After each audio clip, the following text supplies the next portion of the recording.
நாங்க வேட்புமனு தாக்கல் செய்யும் போது நாடாளுமன்ற தேர்தலிலே வேட்புமனு தாக்கல் செய்யறோம். நாம் தமிழர் கட்சியினுடைய பிள்ளைகள் எல்லோரும் எங்கள்கிட்ட கார் இல்ல, கார் இருந்தா நாங்களும் ஒரு 500 கார்ல வர முடியும், எல்லா பேரையும் கூட்டிட்டு. காசு இல்ல, ஆனால் எங்களிடம் இருந்தது இருசக்கர வாகனம் தான்.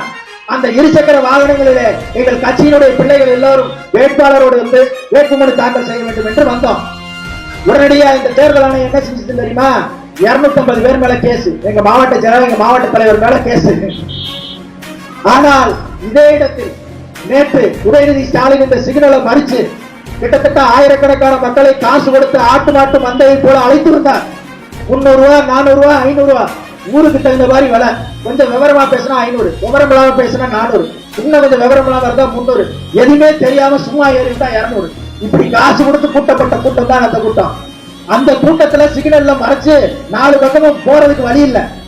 ஆனால் அவர்கள் மீது எந்த வழக்கும் பதிவு செய்வாங்கன்னு நானும் நேற்று இருந்து பார்த்துக்கிட்டே இருக்கு. ஏதாவது தொலைக்காட்சியில வரும்னு இந்திய தேர்தல் ஆணையம் பதிவு செய்யவே இல்லை. ஒருவேளை இன்னைக்கு நம்ம பேச்சை கேட்டு நாளைக்கு பதிவு செஞ்சாலும் செய்வாங்கன்னு நினைக்கிறேன். அப்ப உதயநிதிக்கு ஒரு சட்டம், நாம் தமிழர் கட்சியினுடைய பிள்ளைகளுக்கு ஒரு சட்டமா என்றால் கிடையாது. உதயநிதிக்கு என்ன சட்டமோ அதே சட்டம் தான் நாம் தமிழர் கட்சியில் இருக்கிற அடிப்படை உரிமைகளுக்கும் அதே சட்டம் தான். அவர் ரோட்டை மறிக்கிறதுக்கு மறிக்கல, நாங்க ரோட்டை கூட மறிக்கல, அப்படியே போயிட்டு அப்படியே அமைதியா வந்தோம். போக்குவரத்திற்கு கூட இடையூறு செய்யாமல் ஒரு வழியிலே மக்கள் செல்வதற்கு பாதையை ஒதுக்கி கொடுத்து நாங்கள் ஜனநாயக முறைப்படி சென்றதற்கு எங்கள் மீது 250 பேர் மீது வழக்கு போடுகிறீர்கள். ஆனால் உதயநிதி ஸ்டாலின் இந்த தெருவையே மறைச்சு நிற்கிறார். அவர் மேல வழக்கு போட மாட்டீங்களா? ஏன்?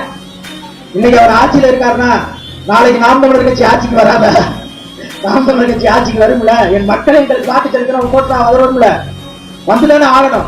ஒரு நாள் கட்டாயம் போடுவாரு.